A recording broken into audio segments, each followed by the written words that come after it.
Bismillahirrahmanirrahim. Assalamualaikum warahmatullahi wabarakatuh.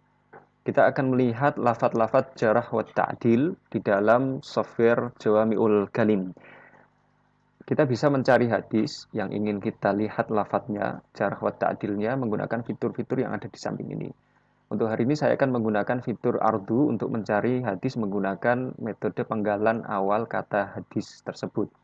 Klik ardu, kemudian kita sampai di sini bidayatul hadis, artinya awal hadis ya. Ini ardul hadis, pemaparan hadis, pencarian hadis berdasarkan awal hadisnya. Kita tuliskan di sini hadis yang ingin kita cari. Saya ingin mencari hadis dengan awalan mamin abdin misalkan. Nah, mamin abdin qala ini sudah. Nau'ul hadis di samping ini tidak saya checklist antara qudsi dengan marfu, ini saya biarkan saja karena saya tidak tahu hadis yang akan saya temukan ini qudsi atau marfu. Kemudian turuq riwayah ini saya kosongin juga, saya checklist yang jam'u turuq ini. Semua metode pengumpulan hadisnya. Hadis aziz, mutawatir, masyhur semua tercampur. Semua akan masuk ke dalam pencarian. Ini juga begitu juga saya kosongi. Semuanya saya kosongi sehingga pencariannya sangat umum sekali. Langsung saja kita klik Ardun Nataij ini. Nanti mesin akan mencarikan untuk kita, software ini, kita menemukan 3 hadis yang diawali dengan lafadz penggalan Mamin Abdin Qola. Mamin Abdin Qola. Hadis pertama, ini diriwayatkan oleh 58 sahabat Nabi, ada dus sahabah ini, dan ada dul mukarrarat, terulang di dalam semua kitab yang terkandung dalam Jawami'ul Kalim ini ada 1101 pengulangan. Kemudian di bawahnya ini ada ada sahabat 2 yang meriwayatkan dan terulangnya 11 kali. Saya ingin yang 2 ini, yang simpel saja sebagai contoh. Kita klik double, maka kita akan di bawah hadis yang tadi ada 2 hadis. Nah, ini yang pertama dan yang kedua. Yang pertama diriwayatkan oleh Anas bin Malik, yang kedua ini irsal, hadisnya mursal ya, hadisnya mursal ini. Ini kita tidak pakai saja, kita pakai yang pertama ini, Anas bin Malik. Ini kan ada 10 ya hasilnya, jalurnya Anas bin Malik, kita klik double, kan muncul 10 hadis yang semuanya melalui jalur sahabat Anas bin Malik semua ini. Nah, di kitab yang berbeda-beda, Ismul Masdar ini beda-beda. Nah, Tarkim Jawami ini nomor hadis menurut urutan Jawami Kalim. Kalau ini Tarkim Matbu' ini sesuai dengan kitab aslinya. Musonifnya, pengarang kitab itu ini ada namanya, kemudian tahun wafatnya. Yang terakhir ini maktut ya. Maktut ini maksudnya dalam keadaan manuskrip masih ini, belum dicetak. Saya ingin yang maktut coba. Ini dari Anas bin Malik, hadisnya ma qala abdin la ilaha illallah fi sa'atin min lailin au naharin, nah, dan seterusnya. Kita lihat yang ke-10 ini. Semuanya lewat Anas bin Malik. Klik double, akan muncul hasil hadisnya ini. Hadis ini terdapat di dalam kitab ini, ismul kitabnya Al-Arba'in fi Fadaili Dzikri Rabbil Alamin. Arba'in fi Fadaili Dzikri Rabbil Alamin, nama kitabnya, nomor hadisnya 27. 27. Kita ingin mengetahui nama-nama yang merah ini tadi, nama-nama yang merah ini siapa, dan lafadz jarah wa ta'dil oleh para pakar, para ulama terhadap sosok-sosok beliau ini seperti apa. Kita bisa lihat langsung saja, kita klik di sini Abdullah bin Muhammad nih, kita mau kenal beliau siapa. Klik Abdullah bin Muhammad, akan muncul yang pertama ta'rifu am, pengertian secara global. Ini masuknya ke ranah ilmu tarikh ruwat. Tarikh ruwat. Tahun wafat ada, tahun milad juga ada, kemudian yang lain-lain ini ya, nasabnya ada, tempat tinggalnya di mana ada, kunyahnya ada, nama masyhurahnya, nama syuhrahnya ada, terkenal, nama rawi lengkapnya ada, rokem rawi ini ada, dan lain-lain. Kita tidak melihat yang ini, kita akan melihat yang al-jarh wa ta'dil ini di halaman yang sampingnya ini. Klik aja al-jarhu wa ta'dilu. Atau di sini modelnya tulisannya al-jarhu wal adalatu ya di sini. Nah, ada 9 komentar dari para pakar, para ulama tentang sosok Muhammad Abdullah bin Muhammad ini tadi, Abdullah bin Muhammad. Baik, kita lihat satu-satu. Ini ada Abul Qasim bin Asakir, beliau mengatakan min ma'adin sidq.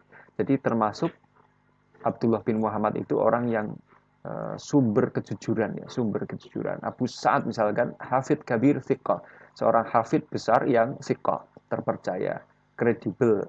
Abu Nasr misalkan thiqah, sabat, thiqah dan sabat. Nah, Abu Nuaim Asbahani mengatakan ahadus thiqat wal a'lam, salah satu orang thiqah dan a'lam. A'lam itu yang memiliki ilmu ya, orang yang ilmuwan. Nah, ini banyak sekali lafadznya di sini. Misalkan Sodafi mengatakan kana hafidhon arifan bir rijali. Jadi Abdullah bin Muhammad itu hafidhon, orang yang hafid, arif bir rijal, yang mengetahui tentang keadaan rijal, perawi hadis, wal abwab dan bab-bab di dalam hadis itu.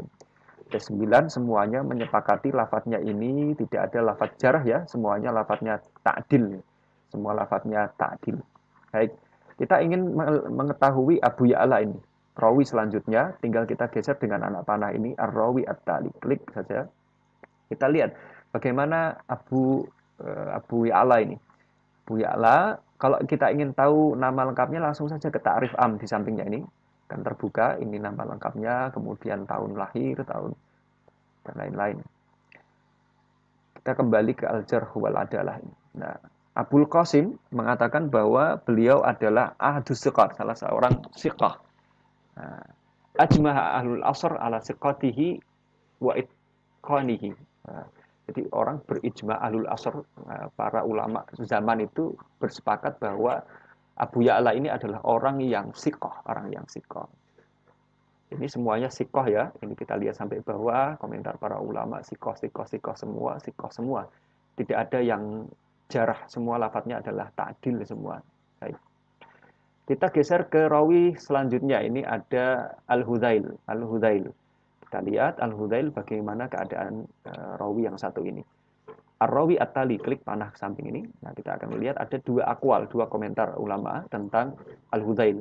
Yang pertama dari Abu Al-Faraj Ibnu Jauzi mengatakan beliau ghairu ma'ruf, tidak diketahui. Wah, ini mulai ada indikasi ya, ghairu ma'ruf, tidak diketahui ini apa menurut Abu Al-Faraj.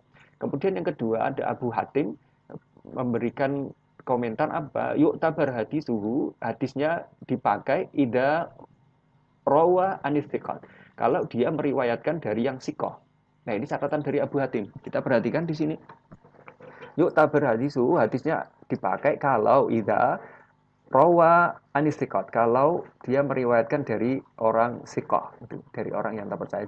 Berarti ini kita terima nih hadisnya Hudzail kalau beliau mengambil dari orang yang sikoh. Tapi kalau orang di atasnya ini tidak sikoh, berarti hadisnya tidak kita ambil menurut Abu Hatim.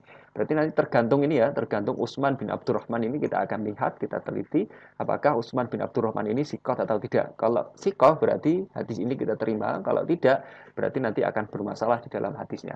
Kita langsung saja geser ke Utsman bin Abdurrahman. Sampingnya. Klik. Baik. Kita lihat ada 17 komentar dari para ulama jarah wa ta'dilnya. Kita lihat lafadznya jarah atau ta'dil nih di sini. Dari Ibrahim bin Ya'qub, beliau mengatakan sakitun. Jadi Utsman bin Abdurrahman itu sakit, bukan sakit demam ini ya, bukan sakit pilek. Sakit maksudnya jatuh. Apanya yang jatuh? Periwayatannya jatuh. Abu Ahmad Al-Hakim misalkan mengatakan matrukul hadis, hadisnya ditinggalkan. Oh, ini berarti udah masalah ini. Matrukul hadis, hadisnya ditinggalkan. Kemudian Abu Hatim Ar-Razi, ini muhadis terkenal ya. Matrukul hadis, zahib. Jadi ditinggalkan hadisnya dengan jangkauan yang sangat luas, yang sangat panjang, zahib gitu. Laisa Bisai, ini ada Abu Daud Sijistani mengatakan tidak apa-apa. Laisa Bisai, bukan sesuatu apapun. Laisa bil qawi, ini ada Abu Isa Tirmidzi, Imam Tirmidzi mengatakan laisa bil qawi, bukan orang yang kuat. Nah, kemudian ini juga ada di atasnya nih, misalkan Abu Zar'ah Ar-Razi mengatakan dzikruhu fi asamid du'afa, termasuk orang-orang yang lemah, du'afa hafalannya. Ini juga ada Ali Ibnu Madini mengatakan dhaif jiddan, lemah sekali. Nah, kemudian yang terakhir misalkan Yakub bin Sufyan mengatakan la yuhtaju biriwayatihi, tidak bisa dijadikan hujah riwayatnya. Berarti Utsman bin Abdurrahman ini kan lemah ini ya, dhaif jiddan. Nah, Hudzail tergantung dengan Utsman. Kalau Utsman lemah berarti Hudzail hadisnya juga lemah. Nah, kita sudah menemukan nih indikasi kemungkinan hadis ini seperti apa. Rawinya ada dua yang masalah di sini. Al-Hudzail dengan, kita tutup dulu, Al-Hudzail dengan Utsman bin Abdurrahman. Kita kalau sudah dua ini udah ketahuan, yang lain nanti dulu nggak apa-apa, kita tutup ini dulu. Nah, untuk meyakinkan kita bisa melihat matan hadis yang hijau ini ya. Ini hukumnya apa, kesimpulannya apa, kita bisa lihat di kolom yang ini, di samping ini. Hukmu alal matan. Nah, kesimpulan matannya, hukumnya seperti apa. Coba kita klik sini. Akan muncul ini ya, prosentase ini. Nah, tadi kan hadisnya ada 10 sanad ya, dari Anas bin Malik ada 10 ya. Nah, untuk 10 itu terbagi menjadi ini nih. Semua 10 hadis tadi dari Anas bin Malik tadi yang diambil itu. Matannya tidak sahih ya, 0%, tidak hasan 0% juga, dhaif 30%, 3 hadisnya itu dhaif. 6 hadisnya itu syadidud dhaf. Jadi dhaif sekali, lemah sekali, syadidud dhaf. 6 hadis dari 10. Satu hadis 10%-nya itu muttaham bil wada'. Jadi dicurigai adalah hadis palsu, curi dari hadis palsu. Nah, ini hukum matannya. Jadi mayoritasnya syadidud dha'fi ya. Mayoritas dari 10 ini tadi 6 hadisnya adalah dhaif. 6 hadisnya sangat lemah. Baik. Kalau kita ingin mengetahui hukum sanatnya, kalau ini tadi kan matannya ya, yang kita ditampilkan di grafik ini. Sekarang kita ingin mengetahui rawinya ini tadi, ketersambungannya, kemudian kekuatan hafalannya dan lain-lain. Kita bisa cek ke ini ila ilmu diroyah. Klik ini ya, gini. Nanti akan muncul sajarah, ini pohonnya. Dari Anas bin Malik, Muhammad bin Syihab sampai terusnya sampai bawah. Kita bisa melihat ringkasnya di sini al-hukmu alas sanadi. Al-hukmu alas sanadi. Kita klik saja, nanti akan keluar kesimpulannya. Baik, kita baca di sini isnadu fihi muttaham bil wada'. Isnadnya di dalam mata rantai ini tadi ini dari atas sampai bawah ada yang muttaham bil wada', yang dicurigai palsu, dituduh palsu hadisnya. Siapa dia? Wahwa, yaitu Muhammad bin Abi Nasr Al-Hamadani. Nah, orang ini yang memiliki kemungkinan hadisnya palsu di sini. Menurut software ini, kita cari orangnya yang mana nih? Muhammad bin Abi Nasr Al-Hamadani. Kita scroll ke atas di sini. Ya, ini Muhammad bin Abi Nasr Al-Hamadani, ini merah ya, sehingga ini dicurigai hadisnya itu wada', palsu. Baik. Dari sini kita bisa melihat kualitas hadisnya dari sanad maupun matan. Kalau sanadnya tadi, kita kembali ke sini tadi, sanad, hukum ala sanad, hukum ala matannya tadi kita kembali, kita akan menemukan itu berupa paling banyak itu adalah syadidud dha'f. Jadi hadis yang sangat lemah. Kalau dari sanadnya kita menemukan di sini ada satu rawi, Muhammad bin Abi Nasr Al-Hamadani, ini muttaham bil wada'. Ini lafadz jarah ya. Jarah, lafadz kritik, muttaham bil wada' artinya dituduh, dicurigai melakukan pemalsuan hadis, hadisnya palsu. Demikian, nanti bisa dieksplorasi mandiri. Semoga bermanfaat. Assalamualaikum warahmatullahi wabarakatuh.